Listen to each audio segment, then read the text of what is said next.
বাংলাদেশে বড় ধরনের কি কোনো ঘটনা ঘটতে চলেছে? বাংলাদেশ সরকার কি বাংলাদেশের যে তিন বাহিনী, সেই তিন বাহিনী প্রধানকে সরিয়ে দিচ্ছেন, তিন বাহিনী প্রধানের পরিবর্তন করতে চাইছে প্রফেসর ইউনূস সরকার? সেরকম জল্পনা কল্পনা চতুর্দিকে থাকলেও, নানা রকমের আলোচনা থাকলেও, সামাজিক যোগাযোগ মাধ্যমে ব্যাপক এটা নিয়ে কথাবার্তা বলা হলেও কোনো অথেন্টিক সোর্স কিংবা কোনো প্রভাবশালী গণমাধ্যমে এই জাতীয় খবর এর আগে কখনো আসেনি, যেটা আমরা বাংলাদেশের গণমাধ্যমে তো আসেইনি, আন্তর্জাতিক গণমাধ্যমে, বিশেষ করে ভারতীয় গণমাধ্যমে বিভিন্ন রকমের কথাবার্তা আমরা শুনেছি সেনাপ্রধানকে কেন্দ্র করে এবং সেনাপ্রধানের সঙ্গে বাংলাদেশের বর্তমান সরকারের ভুল বোঝাবুঝি এবং সম্পর্কের দূরত্ব নিয়ে তারা নানা রকমের চটকদার খবর প্রচার করার চেষ্টা করেছে। এবার একটা খবর সামনে আসলো, যে খবরটাতে বলা হচ্ছে বাংলাদেশের তিন বাহিনী প্রধানকে সরিয়ে দেওয়া হচ্ছে।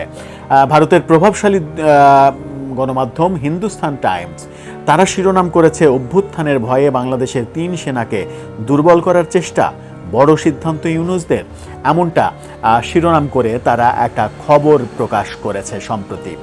কি বলছে তারা, যেটা তারা বলার চেষ্টা করছে সেই খবরের সত্যতা কতটুকু গভীরে তারা যেতে পেরেছে, কি আদতে বলার চেষ্টা করছে, কোন তথ্য তারা বের করে আনলো, সেই আলোচনা করবো এই ভিডিওতে।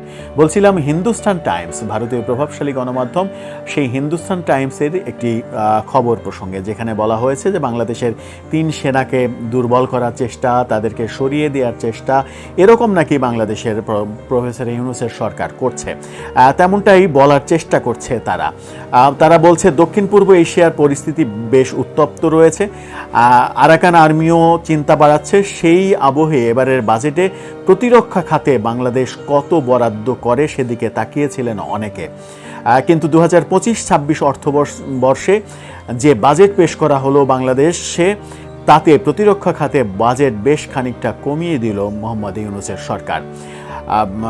সেখানে তারা বলছে যে 2025-26 অর্থবর্ষের প্রস্তাবিত যে বাজেট পেশ করা হয়েছে, তাতে প্রতিরক্ষা খাতে বাজেটের অঙ্কটা হলো 40,698 কোটি টাকা, অর্থাৎ যে অঙ্কটা গত অর্থবছরের চেয়ে 1,316 কোটি টাকা কম। গত বছরে 42,014 কোটি টাকা বরাদ্দের প্রস্তাব দেওয়া হয়েছিল।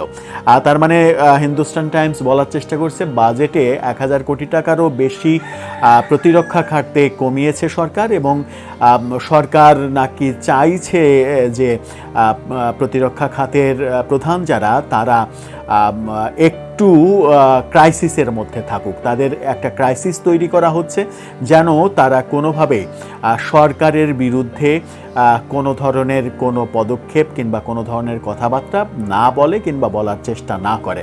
ইতিমধ্যে আমরা সেনাপ্রধানের নানা রকমের কথা শুনেছি। সেনাপ্রধান নির্বাচন নিয়ে বারবার তাগাদা দিয়েছেন, ডিসেম্বরে নির্বাচনের কথা বলেছেন। করিডোর বিষয়ে শুধু সেনাপ্রধান না, তিন বাহিনী প্রধানই স্পষ্ট করে বলেছেন যে দেশের সার্বভৌমত্বের বাইরে গিয়ে সার্বভৌমত্ব, নিরাপত্তা অক্ষুণ্ণ থাকবে না, এরকম কোনো সিদ্ধান্তে তারা যাবে না। সুতরাং একটা যে বিভক্তি রয়েছে এটা সত্য, কিন্তু হিন্দুস্তান টাইমস বলার চেষ্টা করছে যে সরকার বাজেট কমিয়ে এক ধরনের চাপ সৃষ্টি করতে চাইছে তিন বাহিনীর ওপরে।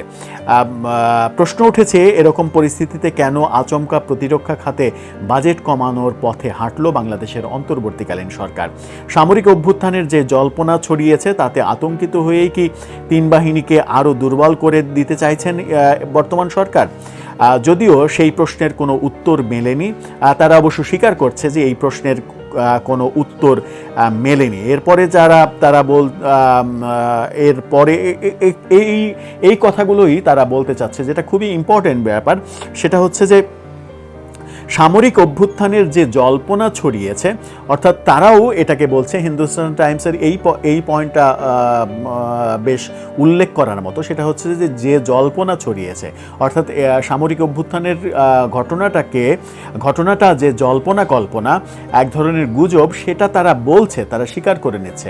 ভারতের অন্যান্য গণমাধ্যমে আমরা দেখেছি যে সরাসরি বাংলাদেশের সামরিক অভ্যুত্থান হয়ে যাচ্ছে, ওয়াকার ক্ষমতা নিচ্ছেন, প্রফেসর ইউনূস ইউনূস থাকছেন না, এরকম নানা খবর আমরা দেখেছি। কিন্তু হিন্দুস্তান টাইমস বাজেটের ব্যাপারটা সামনে নিয়ে এসে কৌশলগতভাবে নিউজটাকে এমনভাবে উপস্থাপন করেছে যেন মনে হয় যে এই খবরের পেছনে কোনো না কোনো সত্যতা রয়েছে। তারা বলতে চাইছে সরকার সামরিক খাতে বাজেট কমিয়ে সামরিক বাহিনীর ওপরে, 3 বাহিনীর ওপরে এক ধরনের চাপ সৃষ্টি করতে চেয়েছে যেন তারা সরকারের উপরে চাপ সৃষ্টি করতে না পারে। সেইখানেই শেষ পর্যায়ে তারা বলছে যে সামরিক অভ্যুত্থানের যে জল্পনা ছড়িয়েছে তাতে আতঙ্কিত হয়েই কি 3 বাহিনীকে আরও দুর্বল করে দিতে চাইছে সরকার, এরকম প্রশ্ন ছুড়ে দিয়েছে। যদিও এই প্রশ্নের কোনো উত্তর মেলেনি, তারা নিজেরাই বলছে, অর্থাৎ তারা নিজেরা স্বীকার করছে যে এখন পর্যন্ত এটা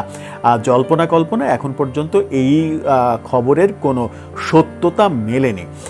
এরকম আলোচনা কিন্তু চতুর্দিকেই হচ্ছে। সামাজিক যোগাযোগ মাধ্যমে আমরা দেখছি এই চটকদার আলোচনাগুলো হচ্ছে, সেনাবাহিনী প্রধানকে নিয়ে আলোচনা যেমন হচ্ছে, আবার কেউ কেউ সেনাবাহিনী প্রধানকে বিতর্কিত করার চেষ্টা করেছেন, সেগুলো তো আমরা জানি। দেশে বিদেশে থেকে অনেক অনলাইন অ্যাক্টিভিস্ট সেনাবাহিনী প্রধানকে নিয়ে নানা রকমের বিতর্ক সৃষ্টি করার চেষ্টা করেছেন। আমরা দেশের মধ্যেও নির্দিষ্ট একটি রাজনৈতিক দলকে সেনাবাহিনীর বিরুদ্ধে নানা রকমের উস্কানিমূলক বক্তব্য দিতে শুনেছি, ফেসবুক স্ট্যাটাস দিতে শুনেছি। সেই কারণেই সরকারের সঙ্গে সেনাবাহিনীর যে দূরত্ব, এবং এটা মোটামুটি ওপেন সিক্রেট হয়ে গেছে, রাজনৈতিক অঙ্গনেও এই আলোচনাগুলো জোরদার হয়েছে। প্রধান উপদেষ্টার সঙ্গে সাম্প্রতিক সময়ে রাজনৈতিক দলগুলো যে মিটিং করেছে সেখানেও ব্যাপারগুলো আলোচনা হয়েছে। সেখানে সেনাবাহিনীর সঙ্গে বিএনপির তরফ থেকেও বারবার বলা হয়েছে সেনাবাহিনীকে আস্থায় আনতে হবে, জামাতের তরফ থেকেও বলা হয়েছে সেনাবাহিনীকে আস্থায় আনতে হবে, আস্থায় এনে একসঙ্গে কাজ করতে হবে। সুতরাং সেনাবাহিনীর সঙ্গে যে একটা দূরত্ব তৈরি হয়েছে সরকারের, সেটা একেবারে বাস্তব। কিন্তু 3 বাহিনী প্রধানকে সরিয়ে দিতে চাইছেন কিংবা 3 বাহিনী প্রধানের ওপরে এক ধরনের চাপ সৃষ্টি করা, সামরিক খাতে বাজেট কমিয়ে দেয়া, এগুলো সরকারের নতুন কোনো কৌশল কিনা সেটা নিয়ে প্রশ্ন তুলেছে হিন্দুস্তান টাইমস। এই প্রশ্নের বাস্তবতা আছে কিনা দর্শক, আপনার কি মনে হয়? সত্যিই কি এই প্রশ্নের বাস্তবতা রয়েছে? থাকলে কতটুকু রয়েছে? আপনার মতামত জানিয়ে বলছিলাম হিন্দুস্তান টাইমস ভারতীয় প্রভাবশালী গণমাধ্যম, সেই হিন্দুস্তান টাইমসের একটি খবর প্রসঙ্গে যেখানে বলা হয়েছে যে বাংলাদেশের 3 সেনাকে দুর্বল করার চেষ্টা, তাদেরকে সরিয়ে দেওয়ার চেষ্টা, এরকম নাকি বাংলাদেশের প্রফেসর ইউনূসের সরকার করছে, তেমনটাই বলার চেষ্টা করছে তারা বলছে দক্ষিণ পূর্ব এশিয়ার পরিস্থিতি বেশ উত্তপ্ত রয়েছে, আরাকান আর্মিও চিন্তা বাড়াচ্ছে। সেই আবহে এবারের বাজেটে প্রতিরক্ষা খাতে বাংলাদেশ কত বরাদ্দ করে সেদিকে তাকিয়েছিলেন অনেকে, কিন্তু 2025